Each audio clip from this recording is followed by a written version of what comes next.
Greetings, Neuro Ninjas. Second day of self-isolation. I thought I'd kind of talk you through living as a Neuro Ninja through tricky times. So let's kind of spool forward. 2:15 a.m. this morning. My son's cough is pretty heavy and he's breathing fast and slow. So I decided to ring 111. On the line for 40 minutes.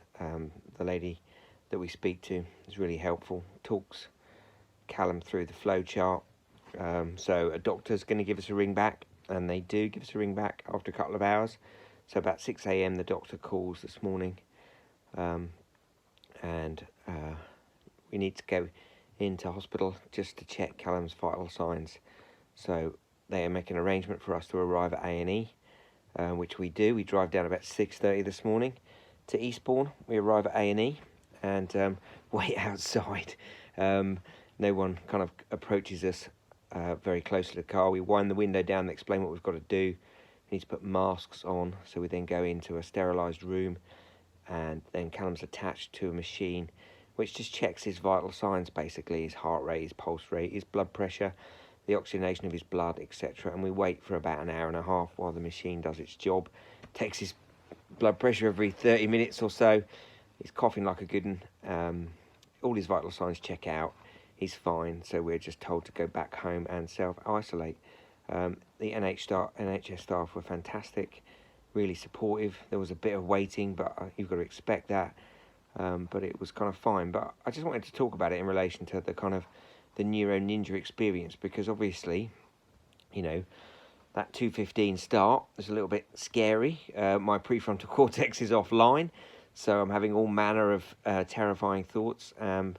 So it was just really a process of kind of acknowledging that, and then making that phone call, and checking Callum was okay, and then waiting for the doctor to ring, and just constantly just working really moment to moment on what the next response was going to be, what we needed to do next, and trying to keep focused on what we need to do next.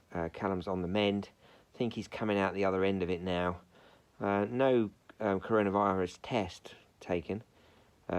Interesting. I imagine they'll ramp up testing so they can begin that process of testing. So we don't know whether or not he's got coronavirus. So far, the rest of us are all okay. So I hope you're okay, and I hope you're sticking to your daily plan, remembering to do your rocks every day. My dogs are completely tired out because they were walked over 15 miles yesterday by different members of the household. Make sure you do your rocks, and make sure you build in a really good routine every single day. I know some of you are still at school, some of us are still at work. I've been working from home the last couple of days and having a really strict routine and sticking to it. Although I have to be honest, it is hard because obviously you're worried about stuff, your motivation is not as high as it ordinarily would be because your amygdala is getting in the way and constantly presenting you with worst case scenarios and cognitive distortions. But it's really important just to kind of fake it until you make it. Keep going. Those feelings, those experiences, the lacks of motivation, the difficult worries and those sorts of things, just keep kind of going and follow your routine. Use the routine a bit like handrails actually to support you through this kind of interesting moment. And I was really pleased to discover that the Brexit cast people and the coronavirus people podcasts have all got together, so we've got a big daily dump of BBC podcast with lots of information, which will really help calm my prefrontal cortex down. Anyway, hopefully maybe make a video tomorrow, if not maybe in a couple of days. Off now to do a big walk with the dogs.